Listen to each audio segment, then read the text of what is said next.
All right. How about this story? Violent new protests erupting yet again in Ferguson, Missouri after the controversial shooting death of an unarmed black teenager. You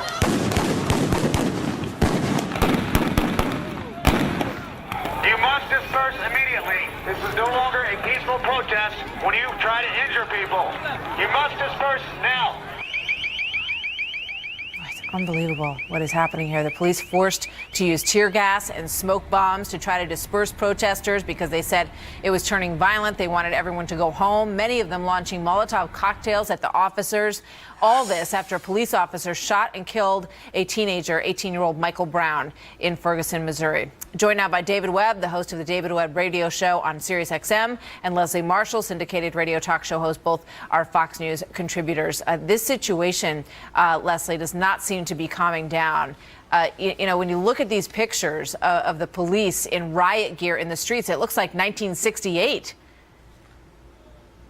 No question. You know, I was listening to one of the journalists that had been detained, not officially arrested, from that McDonald's. And he said that it was a huge concern. He said that as a journalist, he's actually never seen police coming out like the National Guard with the SWAT team type of and riot gear that they have, and the level of gunpowder. He said the overwhelming majority of these people are peaceful. That the rock throwing, Molotov cocktail throwing was from a very small minority, and that did happen after nightfall.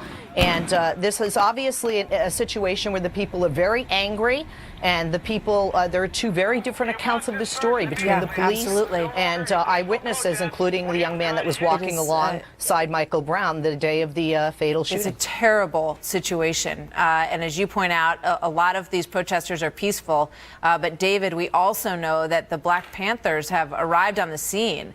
And looking at some of what they're putting out on the Facebook page, they're encouraging people to loot, to give away the stuff that they find in stores. They're encouraging people to hang tough and not to listen to those who are telling them to stay peaceful.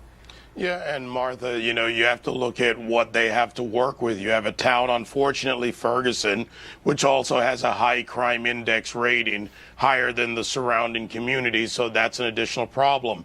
You know, King Samir Shabazz and the new Black Panther Party, they did this in other situations. They foment hate. This is a guy who says, kill white people, dig them up, kill them again, bury them, dig them up, kill babies. That doesn't help. And you know, Leslie's got a point about the numbers here that needs to be put in perspective.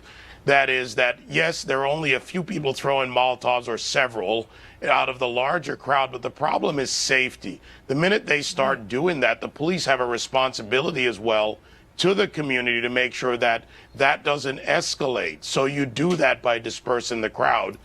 You know, the people that are protesting, and I'm for protesting, this should be investigated. If the cop's guilty, you prosecute him. If Michael Brown is the one that's guilty of the bad action, then the community should look at itself. Yep. But also, we have to really look at what the safety and the public safety issue is.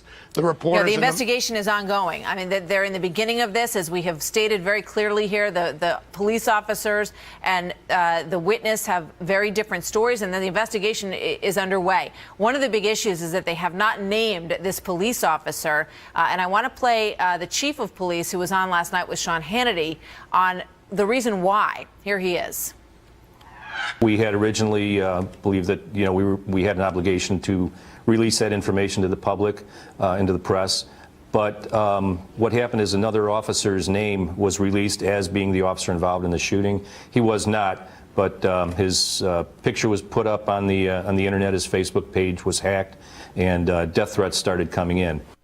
Leslie, I mean, this officer is a human being too, and so is his family, and he has his story to tell, and it will be told in court, and the decision will ultimately be made by a jury, I imagine, in this. So do you agree that he should be protected given these incredibly volatile circumstances right now?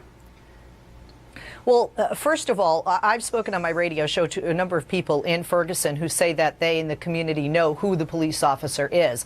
This information that's being leaked and is being given is to the rest of us outside of Ferguson. I do think that it's essential because of the heightened race relation issues there in Ferguson that's been growing for years.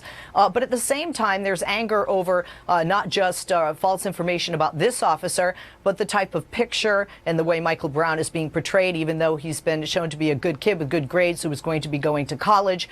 You know, again, we have very different accounts on both sides. And regarding the looting, David and I agree on a couple of points. I have to commend the people that I've spoken to in Ferguson who say that Leslie, has got to stop. I got to jump in for a second. The owners Leslie, of these shops have nothing to do with this. Put that picture back up. What is the objection to the pictures that are being shown of Michael Brown? Because I had not heard that. Well, yeah, yesterday on my radio show, there were some people in Ferguson, some that know Michael Brown as well, that there were some pictures out there that show him, I believe the one that you're showing right now, and a couple of others that they said their terminology was they felt that it portrayed him more like a thug.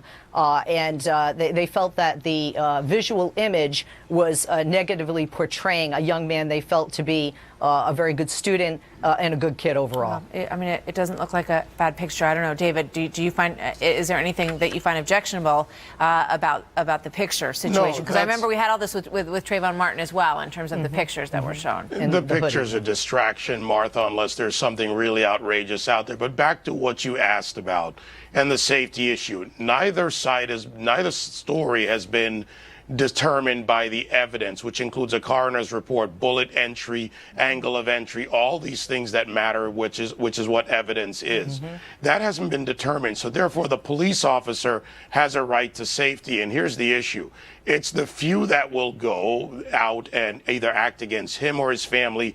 He has a right to be determined to be innocent till proven guilty, just like Michael Brown does. You can't apply separate measures. The investigation can continue without his name being out there because the police know who he is, the feds know who he is, the parties know it, and even in the prosecution, discovery means that the defense or the lawyers for Michael Brown will also know. So this idea that the police officer's name and that his safety doesn't matter, it does matter. What if somebody does something to his family, and what does the community do? If anything happens to him, we're not going to hear this whole story either. And that is part of this equation and investigation. Leslie, thank you. David, thank you. Good to see you, Martha. Big story. Thank we'll you, see Martha. you next time. All right.